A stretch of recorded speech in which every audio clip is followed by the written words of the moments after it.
Ini Habib ketika digali, Habib Musayyah ini ketika digali kuburannya, beliau Al Habib Musayyah duduk di kuburannya, duduk baca Quran. Digali. Hah?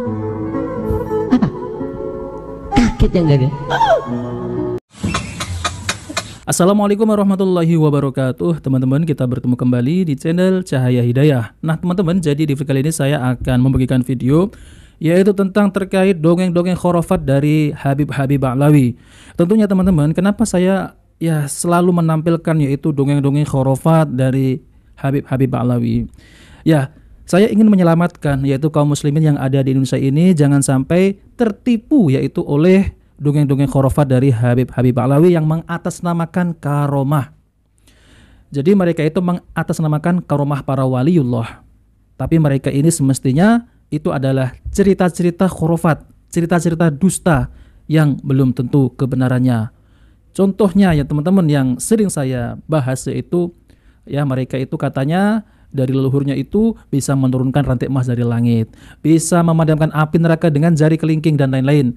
Nah, ini ada terbaru lagi ya teman-teman. Jadi nanti saya akan tampilkan yaitu deretan dongeng-dongeng khurafat dari Habib Ba'lawi. Namun kalau kita bilang itu oknumin, okelah oknum. Tapi kenapa kebanyakan yang berkata demikian, yang menceritakan demikian itu dari golongan yaitu Habib Ba'lawi. Jadi banyak. Nah, kalau sudah banyak apakah ini oknum? Nah tentunya teman-teman, jadi saya ingin mencerdaskan kaum muslimin ini jangan sampai yaitu terdoktrin dari Habib Ba'lawi ini yaitu mengatasnamakan karomah, tapi karomah melebihi mukjizat dari Nabi Shallallahu Alaihi Wasallam. Nah oke teman-teman, kita langsung saja mari kita simak video dari Habib Ba'lawi. Di Tarim Ada makam namanya Al Habib Musayyah bin Abdullah. Habib Musayyah ini di Tarim itu kalau sudah 70 atau 80 tahun 70 tahun digali sudah hancur sudah. Kalau di Indonesia lebih lama, biasanya sampai 90-100 tahun baru hancur, karena di sini kan enggak panas. Kalau di sana kan panas. Itu ketika dikubur, karena kuburan makam di makam Zambal itu kan banyak yang minta dimakamkan di situ, sehingga gantian dilihat sudah kuburannya rusak atau apa digali atau ditaruh di atasnya. Jadi satu kuburan itu biasanya isi orang 10, sudah habis diisi lagi seperti itu. Ini Habib ketika digali, Habib Musayyah ini ketika digali kuburannya, beliau Al Habib Musayyah duduk di kuburannya, duduk baca Quran. Digali. Hah? Apa? Kaget yang gagal. Di kuburan gali ada semangkanya, ada pisang goreng, tapi ya tak ada tambahan dia. Baca Quran, kaget dia. Apa kata Habib yang ada di kuburannya? Tutup, cek mau ngomong lo gue en. Kamu kalau ngomong cerita sama orang, Allah akan takdirkan kamu gak panjang umur. Takut pak? Ya apa? Ngelihat hal yang aneh kayak gini, jasadnya utuh hidup di dalam kuburan, nggak boleh cerita mati. Aduh, berat, nyimpen rahasia itu berat. Akhirnya dia simpen nggak tenang. Ada apa mas? Enggak. Mikir, enggak dik, taknya apa? Apa? Janda bandegi. Bangun aku jawab, kamu janda. Akhirnya apa? Akhirnya didesak sama istrinya, cerita. Aku melihat makamnya Habib itu, ini Nabas, tukang gali kuburan. Ketika digali nggak taunya Habib sedang duduk di kursi emas dengan membaca Al-Quran. Cerita, nggak sampai seminggu mati. Astagfirullah. Astagfirullah ya Allah. Nah teman-teman yang dimuliakan oleh Allah Subhanahu Wa Taala, jadi itulah ya dongeng khurafat dari Habib Ba'lawi.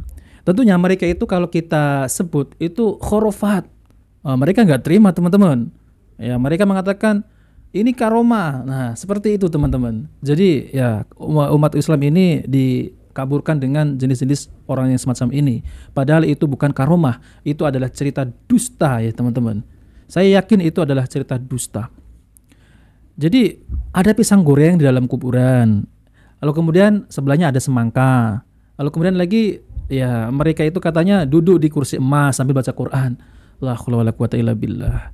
Nah teman-teman, ciri-ciri dari Habib Ba'lawi kalau nggak ngibul ya seperti ini ya teman-teman. Ya kalau nggak ngibul dawir gitu. Itu hampir semua para Habib-Habib Alawi itu hampir semua. Kalau dikatakan satu, tapi ternyata kenyataannya video-video yang beredar itu semua mereka itu menceritakan kisah seperti ini. Ya seperti Habib Jindan, sama juga mengatakan demikian. Ada Habib yang waktu itu ya dibuka kuburannya, ya Habib tersebut itu duduk di kursi emas sambil baca Quran. Ini Habib Jindan. Ini Habib siapa ini ya? Lupa namanya saya. Kan sama teman-teman. Nah maka dari itu teman-teman, saya ingin mencerdaskan kaum muslimin agar tidak tertipu yaitu dengan dengung-dengung khurafat para Habib-Habib Alawi.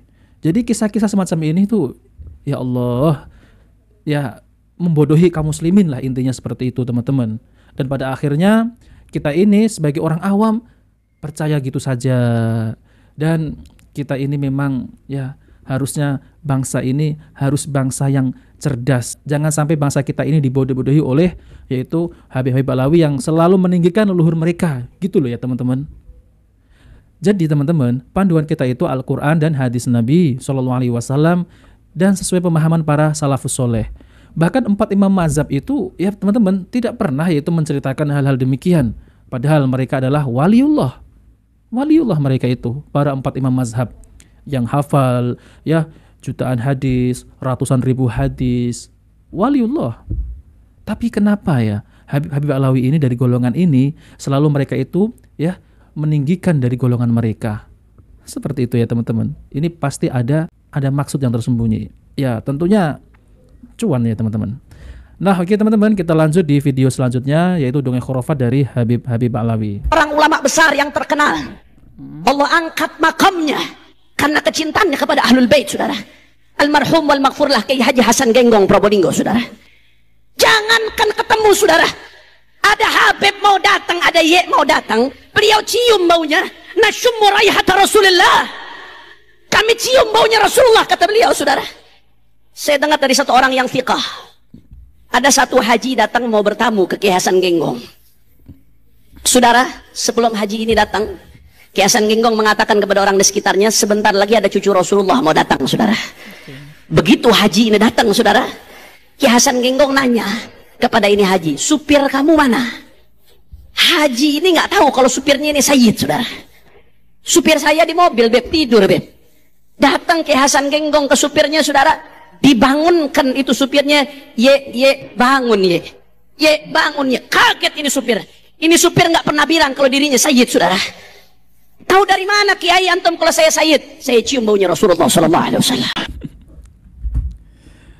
Nah teman-teman yang dimuliakan Allah Subhanahu Wa Taala, jadi seperti ini mereka itu menyebarkan dongeng-dongeng khurafat di tengah-tengah kaum muslimin. Ya tujuannya apa teman-teman?